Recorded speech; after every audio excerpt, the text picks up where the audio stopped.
E me diz uma coisa, esse tempo todo que você esteve com o Chico, né? Hoje você é um médium, certo? Você tem Eu comecei, na dons realidade, eu mediúnicos. comecei a minha mediunidade antes de conhecer o Chico.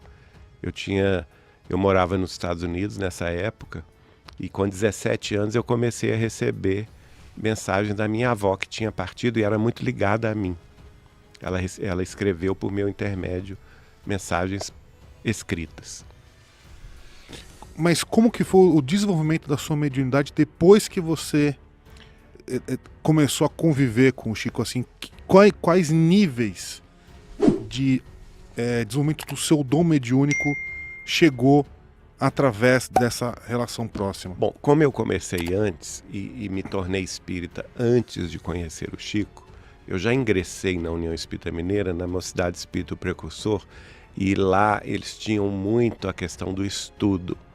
Então eu já estudava mediunidade. Eu não fui uma pessoa totalmente neófita quando eu conheci o Chico. Eu já conhecia o modus operandi da mediunidade. Com o Chico, ele me encaminhou na questão da psicografia, né? Ele meio que me deu a mão. Inicialmente ele me orientou a psicografar nos cultos do Evangelho no lar, na minha casa, que a gente fazia semanalmente, não mais do que 20 minutos. Depois disso, eu levava as mensagens para ele, ele criticava, ele falava assim, olha, isso aqui não tá bom, por isso, por aquilo, tem que afinar mais a sua sintonia. Ah, que interessante. Né? Eu me lembro que eu recebi uma poesia de um ex-presidente da União Espírita Mineira que tinha sido senador e era um literato. E ele falava sobre a unificação do movimento espírita. E uma das estrofes lá, finais do soneto, ele falava a união dos centros espíritas. E o Chico corrigiu, falou assim, não, o nosso objetivo não é a união de centro, não é essa. O nosso objetivo é a união fraternal, é a união das pessoas. Quer dizer, ele tirou da minha cabeça, que talvez não tivesse captado a mensagem correta do Espírito, né? De que nós precisamos unir instituições. A gente não precisa unir instituições, a gente precisa unir as pessoas pelos laços de fraternidade, de solidariedade, de amor puro mesmo, fraterno. Então foi uma correção. Aí, quando ele julgou que eu estava mais maduro, ele chamou um pessoal de Belo Horizonte que era muito amigo meu, né? Essa dona Neném Eluoto, que presidia a União Espírita Mineira, o Martins Peralva, que era diretor secretário da União, um casal que o Edson Toledo era contraparente dele, com a esposa dele, Dona Cotinha Toledo, e alguns outros espíritas, para reabrir um centro espírita que era quase centenário em Belo Horizonte. Naquela época não era centenário, mas já tinha uns 80 anos de fundação, não, pouco menos, 70 e poucos anos de fundação, que é o Centro Espírita Luz, Amor e Caridade. E aí ele me intuiu não, me deu a orientação mesmo, né? Agora vocês, junto com eles, têm que reabrir o centro e vocês vão fazer uma reunião pública de psicografia, porque a psicografia ela tem que dar o seu testemunho público.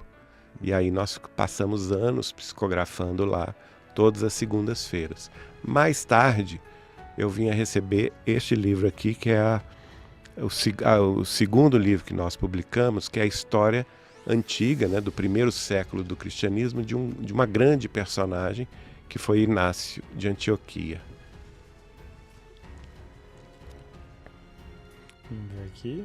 Esse livro, foi psicografado por mim. Inácio de Antioquia. em quanto tempo? Em 18 meses. 18 meses? Só aos domingos. Eu psicografava domingo de 6 horas até quando o espírito queria parar. Às vezes até 10 da noite, até 11 da noite, até meia-noite. O espírito quem é exatamente? O espírito é de Teóforos, Teóforo. que ele na história tem o nome de Cefas. Uhum. E ele foi evangelizado na cidade de Apolônia Pôntica, que era uma colônia romana, pelo Inácio de Antioquia. Deixa eu dar uma E o- tá na capa aqui, É. tô vendo. Tá. E o Inácio de Antioquia foi um discípulo de João Evangelista, que a gente acredita também ser o Chico. E então foram 18 meses para esse livro se materializar. A gente pode Através da escrita. Tá. A primeira estrofe que você escreveu, como isso se deu assim para você? Não, aí eu já era um médium experiente, né? Tá. Para mim não havia novidade nenhuma no assunto. A primeira mensagem foi no Centro Espírita Luz, Amor e Caridade, e os últimos capítulos também. Mas o que eu queria entender aqui é o seguinte: você se prepara para psicografar, você tem sempre um horário. Tem que ter disciplina.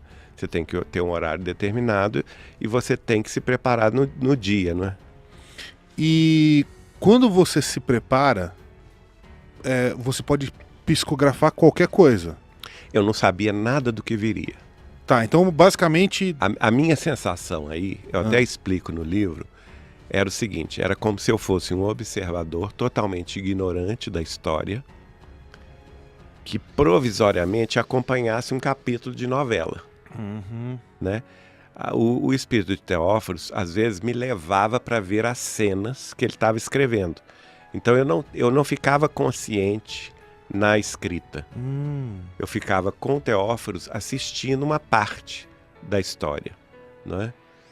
E me emocionava muito, tanto é que eu chorei muito nesse livro. Esse livro é muito emocionante. E aí depois eu via que aquilo que eu tinha visto estava escrito, embora de maneira imperfeita, não é? Você vê uma cena. Então houve várias... Às vezes, por exemplo, eu via como se ele me mostrava um livro já escrito. E que eu lia o livro escrito, sem saber que eu estava escrevendo exatamente aquilo, entendeu? Que coisa doida, mas aí então, bom, você senta lá na sua cadeirinha lá, com lápis normal, aí o seu corpo meio que ele se apaga, você começa a ter como se fosse uma tela... Na psicografia intuitiva, não. Na intuitiva você fica consciente do fenômeno e acompanha a escrita. Tá, o seu caso você... No meu caso foi semi-mecânica, porque eu saí do corpo, que a gente chama de desdobramento perispiritual, né? E o meu corpo foi mecanicamente escrevendo, enquanto eu recebia as imagens e as informações de Teóforos na minha mente. Né? Então é como se você estivesse assistindo algo e a sua mão estivesse se movendo e registrando. Mas eu não via minha mão escrevendo. Sim, você estava assistindo... Algumas vezes sim, a maioria das vezes não. Era como se eu estivesse vendo um filme em 3D, né, que hoje a gente tem cinema em 3D e tal, só que eu era um observador, eu não era um personagem.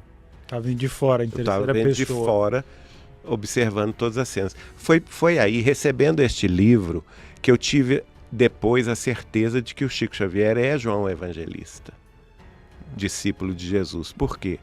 Todas as vezes que João Evangelista, aliás, é o personagem principal, não é o Inácio. Esse livro praticamente é a história de João Evangelista. E o Inácio é uma criança que ele acolhe muito cedo. João Evangelista acolhe o Inácio. E o que eu não entendia, porque toda vez que eu via as cenas de João Evangelista, eu via Chico Xavier. E eu não entendia e perguntava ao Teófilo, mas eu estou vendo Chico Xavier, não estou vendo João Evangelista. E ele não me respondia. Ele não me explicava. Olha como é que a mente da gente é tapada. Porque eu via a cena, eu experimentava as emoções, mas eu não entendia que era o Chico. A mesma pessoa. E nessa época eu trabalhava numa fraternidade espírita em Belo Horizonte, chamada Fraternidade Espírita Cristã Francisco de Assis, cujo médium, que até hoje dirige lá as atividades, é o Ivanir Severino da Silva, que tem uma tarefa de cura de 15 em 15 dias, cura física mesmo, né? Ele tem essa mediunidade de cura, 15 em 15 dias, sábado, na época começava às 14 horas e até à meia-noite. E eu trabalhava de frente a ele. Ele incorporava pela psicofonia, né, o espírito do irmão José, que também está relatado aí no livro, que foi um dos companheiros do Inácio de Antioquia. E era muito interessante, porque eu psicografava parte do livro no domingo, por exemplo, né? Ninguém sabia, a não ser minha irmã e uma grande amiga nossa, que está viva até hoje, tem quase 90 anos, que é a Nona, amiga do Chico, em Belo Horizonte. E aí, vamos supor, ninguém sabia, eu não contava nada para ninguém. Aí chegava no sábado, lá na fraternidade, na tarefa de cura do Ivanir, o Ivanir mediunizado do irmão José ficava na minha frente e as questões que eu tinha psicografado, eu perguntava mentalmente para ele. Eu não falava, eu perguntava pela mente. Irmão José, eu estou vendo isso, eu estou vendo toda vez que aparece o João Evangelista, eu vejo o Chico, eu não estou entendendo. Olha só, nem vendo eu acreditei, né?